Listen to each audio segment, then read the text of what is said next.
Hello, everyone. Hello. I just wanted to stop in and say hey to everybody and to begin a new series with you. That's what I want to do today. Begin a new series with you. I've been under the weather and I'm recovering, but just because I'm recovering don't mean that I can't still share with you. And originally, I wanted to start this new training with you at the beginning of the year. Why wait, right? Why wait? There are so many more things that we can do this year to make next year great. There are so many things that we can do every day. If we would just do a little bit every day, our life could change. Our business could change. Our family could change. So I'm going to begin this series on going through the 21 laws of leadership.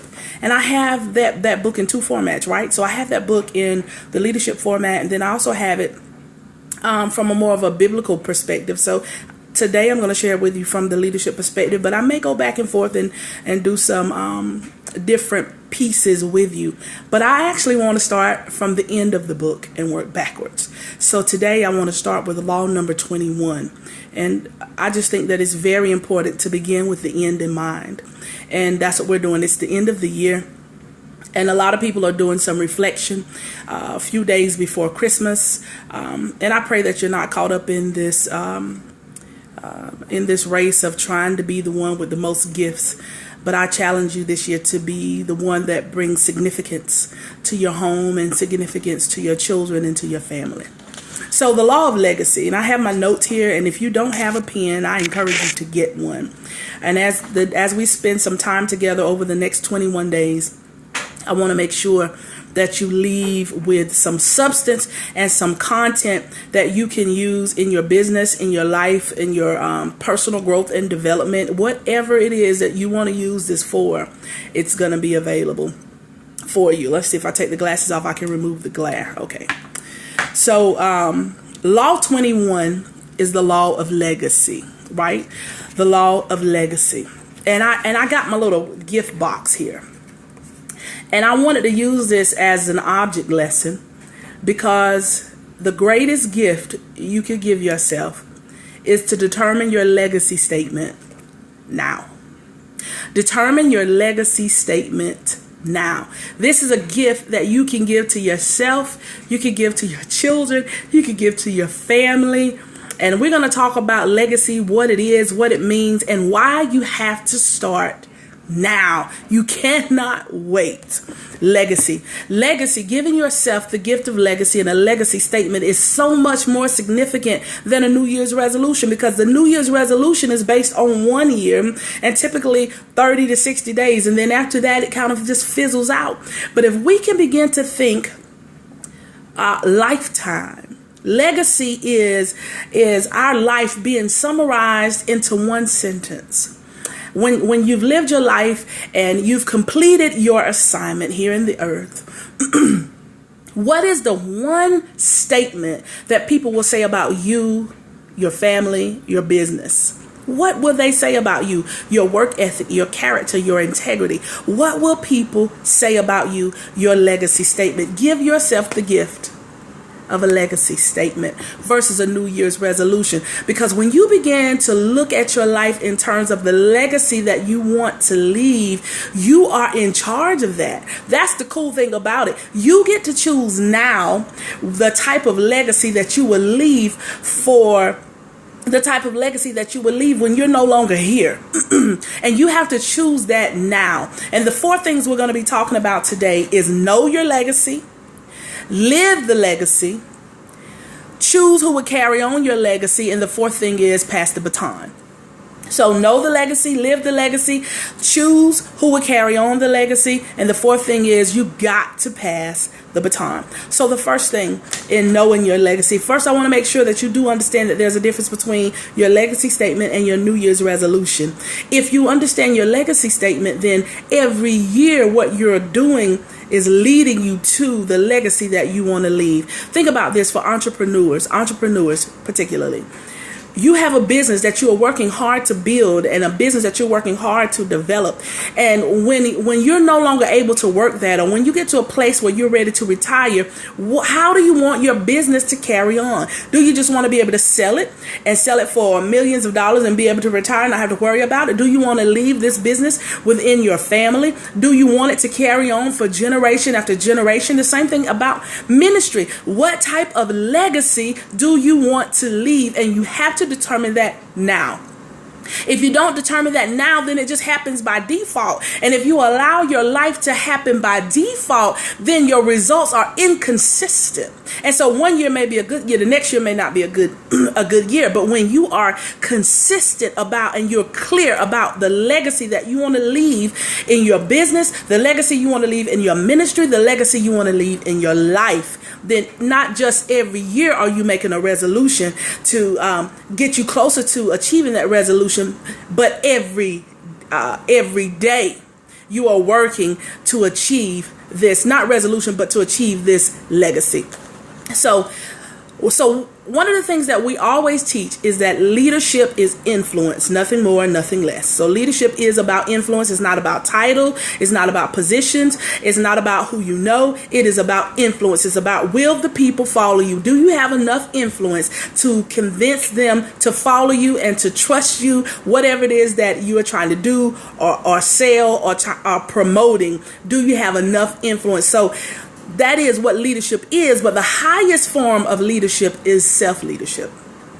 So once you have determined what your legacy statement is, do you have the discipline, the self-leadership do you have that type of discipline within you to make sure it happens? So the highest form of leadership is self-leadership. But the highest purpose of leadership is adding value to others. So now once you go through your legacy statement, you're going through your legacy statement and you have self-leadership and self-discipline. Now you're using those things to add value to other people. Add value to other people. So let's look at number one. Know the legacy that you want to leave. People will summarize your life into one sentence. One sentence.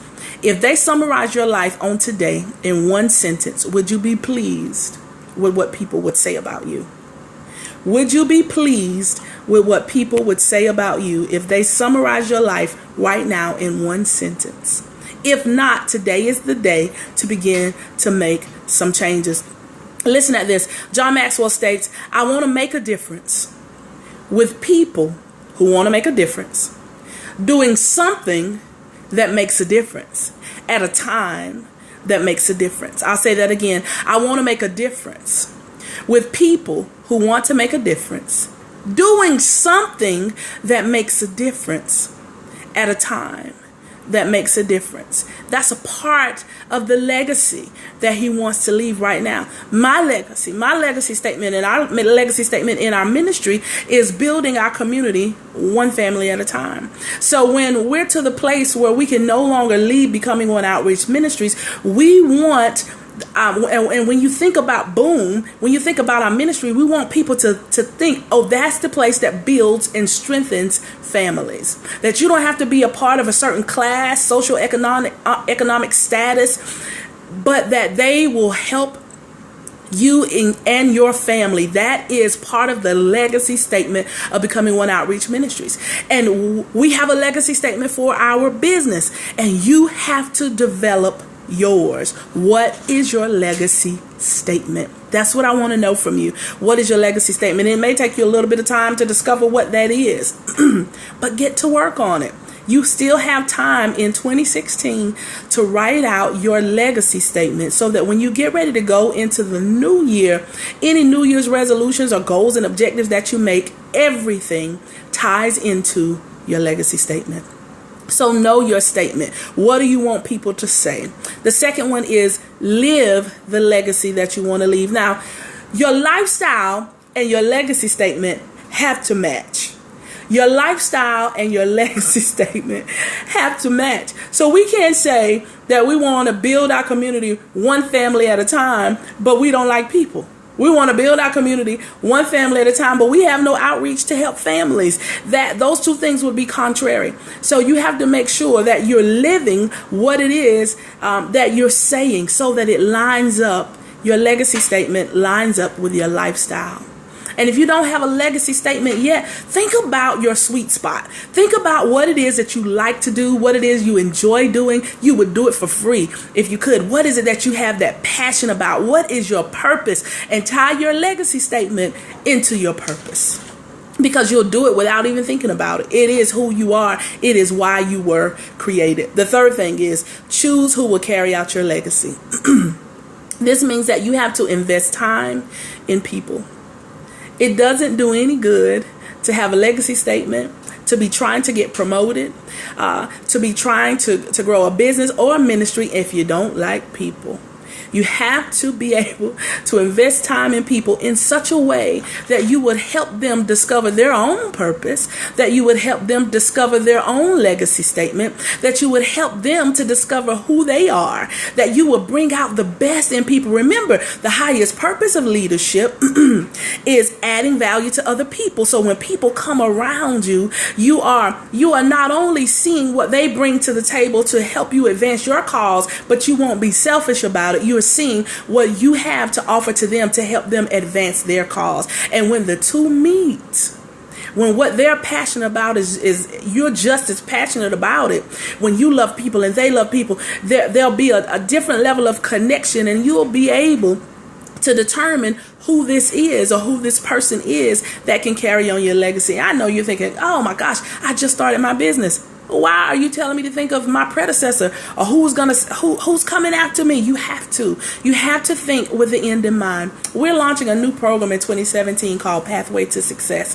Myself and 3 other certified coaches are working on this program, but I'm already planning for 2018. I'm already thinking of ways to expand this program. I'm already thinking of how I can recruit new partners to come to this program so that I can just oversee it and encourage and motivate them and allow them to motivate the people.